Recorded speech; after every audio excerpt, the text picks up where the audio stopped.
Bien, corresponde ahora analizar la unidad número 5 de gastos de fabricación. Empecemos, como siempre, por los conceptos. Los gastos de fabricación serían, muy sencillo, una bolsa de gastos. Todo lo que no es ni materia prima ni mano de obra, lo conceptualizamos como gastos de fabricación. Aislamos por un momento los costos de naturaleza comercial. O sea, si no es materia prima y no es mano de obra, pues todos son gastos. Son gastos. Obviamente, esto como concepto es muy pobre. Es que justamente hay una enorme diversidad de conceptos que están allí dentro y que son absolutamente disímiles entre sí. Lo que vamos a hacer ahora es, vamos a ponernos a analizar los principales gastos de fabricación de distintos tipos de industria, de distintos tipos de empresas. El primero de los grandes gastos son, en el caso de que el proceso productivo requiera calor, sería el gasto de generación de calor. A ver, las industrias consumen calor, en algunos casos, para obtener productos, transformar la materia prima y llegar a un producto diferente. Piensen ustedes en la elaboración del acero, la elaboración de inodoros, de sanitarios, la elaboración de cerámicos, azulejos. Los procesos productivos requieren calor. Por lo tanto, existen, por un lado, diversas fuentes de aprovisionamiento de calor. Uno puede darle calor al horno, digamos, consumiendo leña, gasoil, gas natural, energía eléctrica, distintos tipos de elementos caloríficos. Aquí en este caso lo que importa es a cuánto lo compro, a ese insumo calórico, y cuánto calor entrega. Porque en definitiva lo que me importa es cuánto es el costo por kilocaloría utilizada. Suele hablarse de un costo mixto. Aquí recuerden ustedes, el costo mixto es aquel que tiene un comportamiento, una parte de comportamiento fijo y una parte variable. ¿Por qué decimos que el gasto de generación de calor es un costo mixto? Porque esencialmente la operatividad de ese horno de fabricación tiene que mantenerse como mínimo en un calor mínimo, digamos, básico. A partir de allí, cuanto más elementos yo le meta dentro del horno, obviamente voy a necesitar cada vez más calor para producir el proceso de transformación. Entonces, un calor mínimo. El horno no se apaga nunca. Esos hornos, que pueden tener varias cuadras de largo y que queman a 900, 1000, 1500 grados de temperatura, no se apagan. Con lo cual, hay un mínimo que hay que tener siempre de calor. Y a partir de allí, más calor cuanto más elementos yo introduzca en el procesamiento. Otro de los grandes gastos de fabricación es el costo de la energía eléctrica. El costo de la energía eléctrica deberíamos de hacer algunas cuantas precisiones. La industria o la empresa en general, el gran consumo de energía no es por la iluminación, no es por los aires acondicionados, no. La energía se consume esencialmente o por refrigeración, en el caso de las industrias que necesiten refrigeración, o bien para poner en funcionamiento las máquinas. Por lo tanto, cuando uno habla de gasto de energía, no piensen en la bombita de la luz. Lo que vamos a pensar es en el gasto energético que consumen los equipos para poder realizar su tarea. Ahora bien, ¿cómo se constituye el costo energético? Acá tenemos que diferenciar dos grandes componentes, el componente potencia y el componente consumo. La potencia es la carga máxima instantánea de energía que yo le solicito a la empresa que me provee. Para el negocio energético es malo que los medidores hagan mucho salto. Les trae problema en la administración de los recursos. Entonces, ¿cómo hace la empresa que provee energía para influir sobre el comportamiento de las industrias en cuanto a la carga máxima requerida? Le cobra un monto fijo. Le dice, si querés tanta potencia, me tenés que pagar tanto dinero. independientemente que lo uses o no. O sea, está, digamos, cobrándome un costo fijo en función de la potencia. Claro, si la empresa le pide poca potencia y luego verifica una mayor potencia utilizada, la empresa proveedora de energía le cobra un recargo muy caro. Al revés, si la empresa entonces, para no bandearse, para no excederse, contrata algo alto, está, digamos, pagando un costo fijo inútil. Eso es potencia. La empresa intenta que uno haga una buena estimación de la carga máxima que le va a requerir. El otro componente de la energía es el componente consumo. Y aquí viene lo que decíamos antes. El consumo es por las máquinas, no es por la bombita de la luz ni por los aires acondicionados. Ahora bien, esto quiere decir entonces, más máquinas, más consumo. Más horas trabajadas por la máquina, mayor consumo. Ahora bien, ese consumo, el valor del kilowatt, que es la unidad de medida de la energía, no vale lo mismo a cualquier hora del día. Hay un horario, que se llama el horario de punta, de 18 a 23, en donde la empresa proveedora de energía te cobra más cara la energía. ¿Para qué? Para desalentar el consumo de energía en esa parte. ¿Y por qué es así? Porque en ese momento es cuando las familias regresan a su casa y empiezan a prender aparatos y a consumir energía. La energía más barata es la nocturna, de 23 a 5 de la mañana. Claro, lo que está queriendo la empresa proveedora de energía es digamos, llevar a las industrias al terreno de que consuman cuando no consumen las familias. Esa es un poco la idea. Y a su vez también podríamos hablar de cómo se obtiene la energía si se compra en alta, media o baja tensión.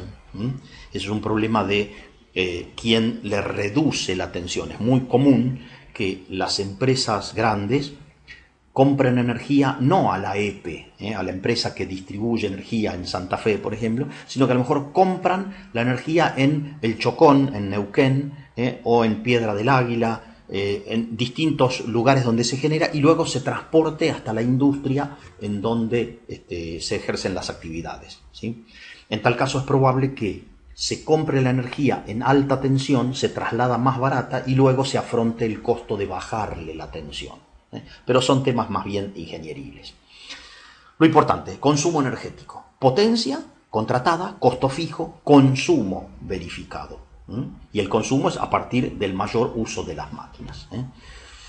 El consumo de energía que tiene una máquina depende de la capacidad, la cantidad de HP, de amperaje que consume, y eso está en las especificaciones del proveedor. Muy bien. Tercer costo más común dentro de los gastos de fabricación es el llamado personal mensualizado. Sobre esto habíamos hablado cuando hablamos de mano de obra. Habíamos distinguido y dicho, personal operario lo conceptualizamos como mano de obra, personal mensualizado lo consideramos como gasto de fabricación. ¿Tiene lógica esto? Hasta por ahí nomás. Si alguno quiere incorporar todo en la mano de obra, tanto la mensualizada como la jornalizada como mano de obra, está bien igual. Lo importante no es en qué concepto yo lo incorporo, sino por qué monto lo incorporo. ¿Por qué el personal mensualizado se suele mirar como un gasto de fabricación? Porque está, digamos, dedicado a estas personas a tareas básicamente de control, de supervisión, de administración. No tienen una tarea directamente involucrada con la producción. Por lo tanto, son un costo fijo, no genera mayor volumen el hecho de tener más personal mensualizado, tiene cargas sociales similares, no exactamente iguales. Ustedes en la guía pueden ver cómo se calculan las cargas sociales para el personal mensualizado, pero esencialmente están dentro de este capítulo. Otro de los costos, de los gastos de fabricación más comunes son los llamados combustibles y lubricantes, los que se utilizan para el funcionamiento de los equipos. Un camión, una camioneta, un automóvil, un autoelevador, una pala cargadora, una topadora, una moto niveladora. Son distintas máquinas que esencialmente consumen combustibles líquidos. Su consumo va en función de las horas de trabajo, normalmente. Por eso lo conceptualizamos como un costo semifijo, atado a las horas, o quizás variable, porque los semifijos son muy parecidos a los variables.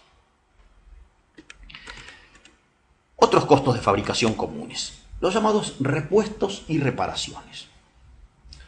La máquina se rompe, la máquina se desgasta y habrá que gastar dinero en devolverle la operatividad a ese equipo. Habrá que cambiarle correas, cintas, bulómenes, baterías, distintos elementos. Y aquí en esto se suele hablar de que existen o bien planes de mantenimiento preventivo o mantenimiento correctivo. El mantenimiento preventivo significa reparo, hago tareas de mantenimiento del equipo independientemente que se haya roto o no. Esto es como cuando uno lleva su automóvil al mecánico y dice, bueno, cada 10.000 kilómetros hay que cambiar tal componente. ¿Por qué? Porque sí. O sea, no espero a que se rompa, lo arreglo, lo cambio antes de que se me rompa. ¿Cuál es el objetivo que persigue la empresa haciendo este tipo de mantenimiento? Esencialmente, no parar. Esencialmente, no desperdiciar horas. En la industria, el concepto de aprovechamiento de la capacidad es un concepto muy fuerte. Uno arma una cierta estructura productiva y desperdiciarla porque los equipos se rompieron es muy malo. Entonces, hay empresas que adoptan esta característica. Mantenimiento preventivo. Claro, si yo gasto siempre lo mismo, independientemente por ahí del volumen de producción, estaríamos hablando casi de costos fijos. Y también cabe la posibilidad de un mantenimiento de tipo correctivo. Aquí cabría pensar, si los equipos trabajan más horas, necesitaré más mantenimiento, porque el nivel de desgaste va a ser mayor. ¿Qué es mejor, mantenimiento preventivo o correctivo? Nuevamente, no existe una única definición.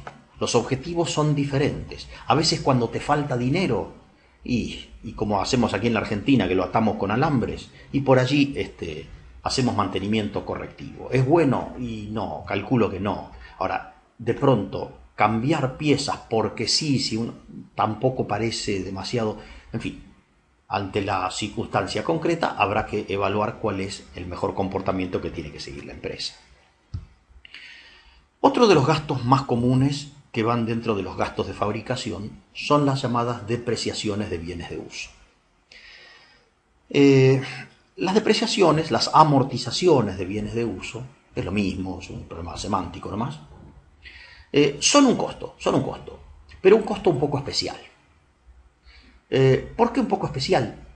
Porque las amortizaciones, las depreciaciones, no obligan a sacar dinero de la billetera y pagarlas. O sea, se suele hablar de que es un costo, pero que no tiene un efecto financiero inmediato. Entonces, ¿son o no son un costo? Sí, claro que lo son. Los equipos se desgastan, pero el monto determinado está en alguna medida fijado por los criterios que la empresa emplee. Son una estimación del desgaste.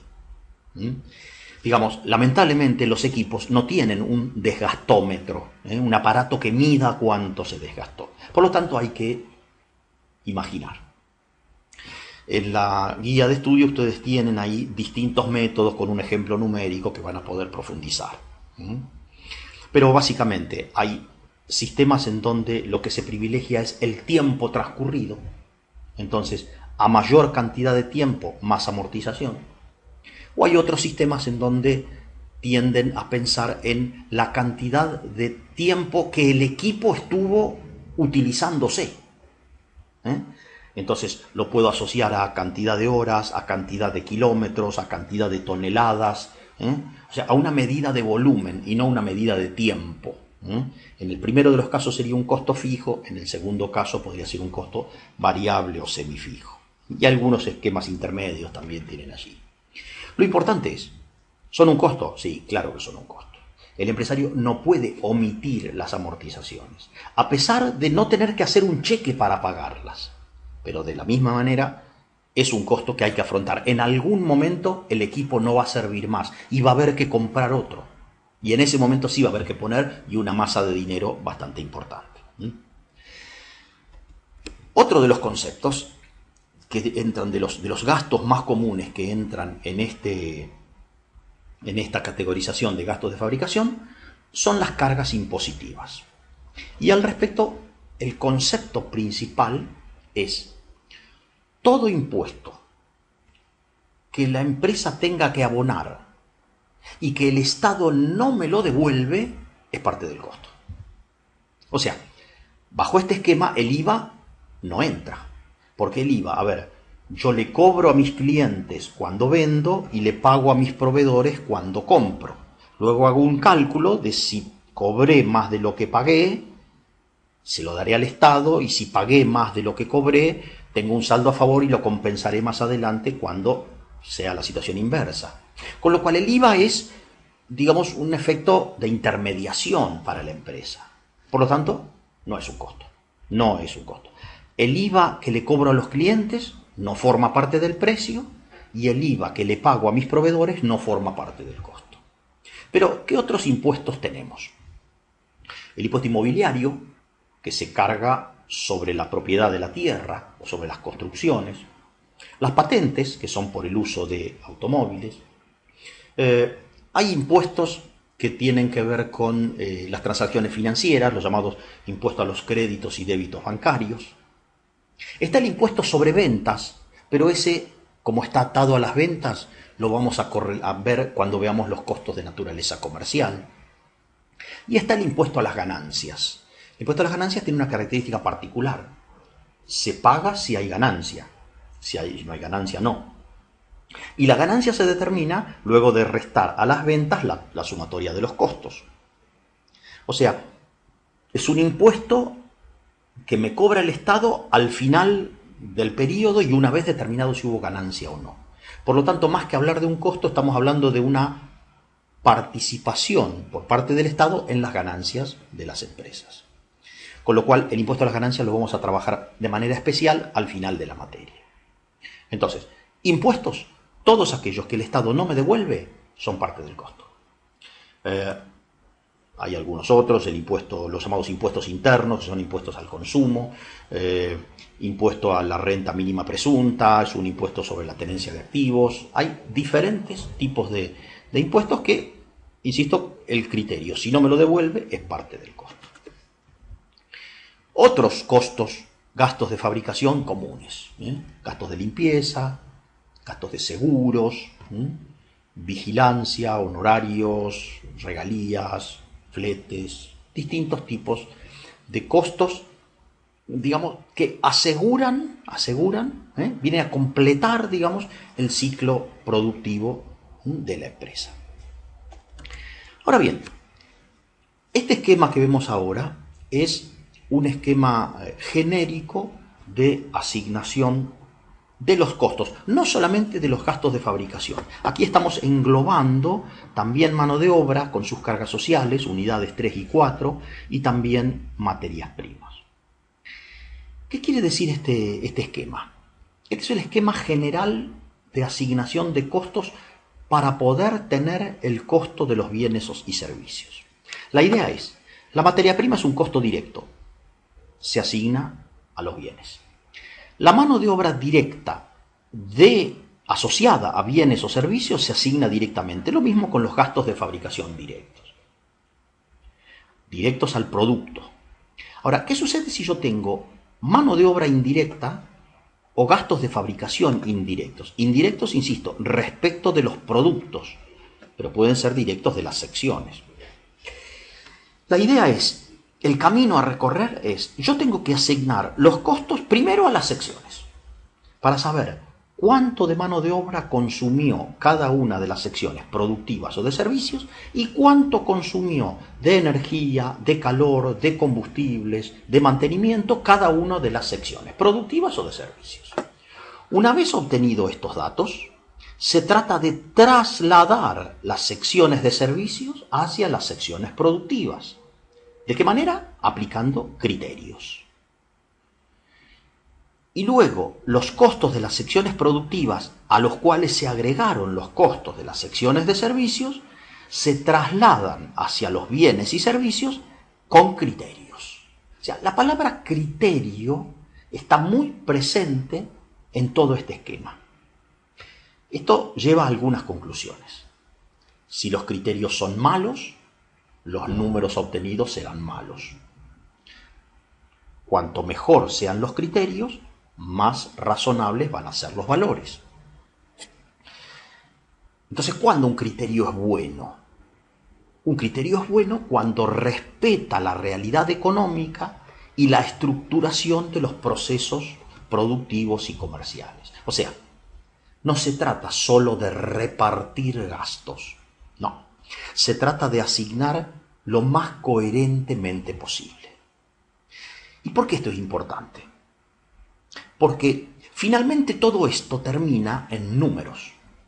O sea, cuando uno hace este tipo de trabajos, dice, este producto cuesta tanto, este producto gana tanto.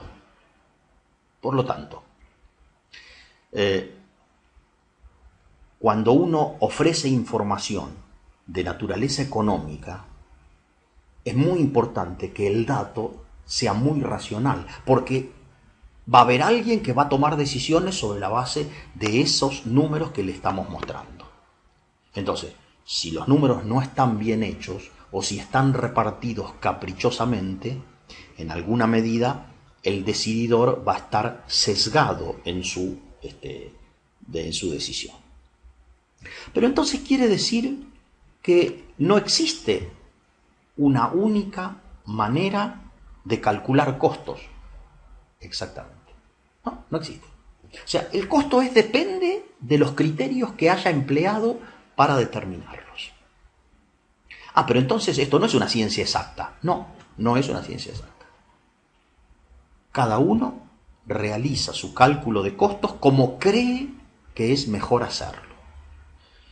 O sea, esto no es como las normas contables. Las normas contables obligan a las empresas a elaborar información siguiendo reglas técnicas profesionales. Para el cálculo de costos, ¿por qué hace eso la contabilidad? Porque la contabilidad le interesa no solamente a los de adentro de la empresa, sino también a los de afuera de la empresa, porque tienen que tomar decisiones interactuando con ellos. Por lo tanto, las normas tienen que ser muy claras. Pero el cálculo de costos que realiza una empresa no es para los de afuera, es para los de adentro.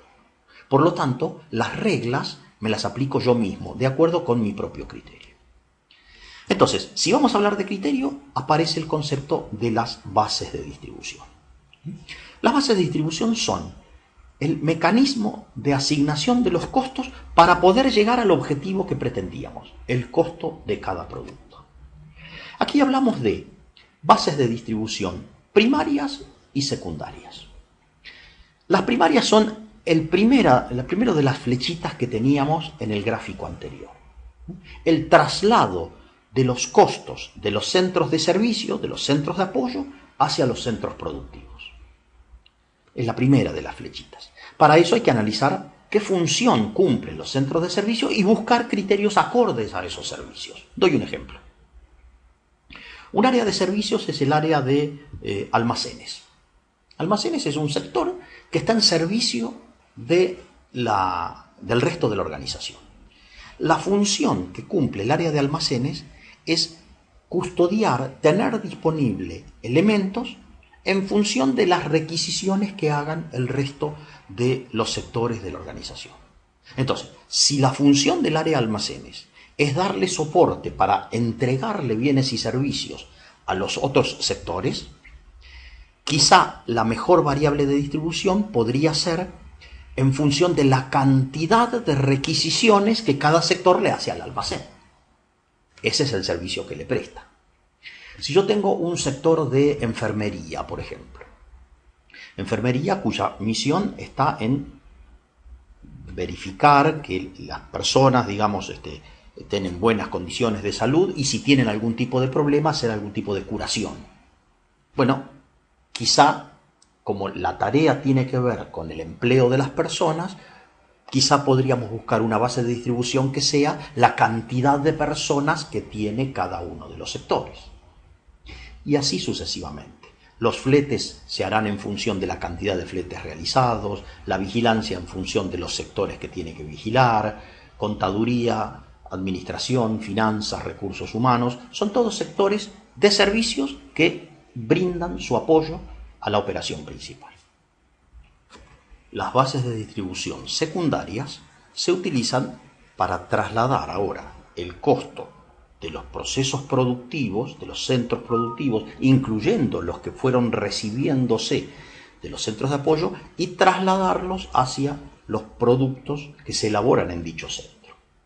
Y aquí nuevamente, criterios. ¿Los criterios cuáles son? Y esencialmente, si hay productos que consumen más recursos que otros, habrá que, entre comillas, castigarlos respecto de los otros. Doy un ejemplo. Supongamos que en un proceso productivo determinado, que está muy tecnificado, existen dos productos se elaboran y uno de ellos tiene un consumo de horas máquina mayor que el otro, porque es más lento, más ineficiente. Claro, si el proceso es automatizado, si el proceso se completa mediante equipamiento, que es lo que hace el proceso, y lo lógico sería que el producto que más consuma horas máquina se lleve más cantidad de costos. Y eso lo vamos a hacer aplicando esto de los criterios, las bases de distribución secundaria. En definitiva, esta unidad viene a tomar el resto de los costos de operativos de la empresa. Ni materia prima ni mano de obra. Hay costos de distinta naturaleza. Es tan diversa el universo de estos elementos que es muy importante fijar buenos criterios a la hora de asignación. ¿Por qué? Porque la fijación de malos criterios me va a dar números que no son correctos, y los números que no son correctos puede que generen decisiones no correctas. Nuevamente, al final de la guía de estudio hay una serie de preguntas que vamos a discutir en clase para tratar de fijar mejor todos estos conceptos.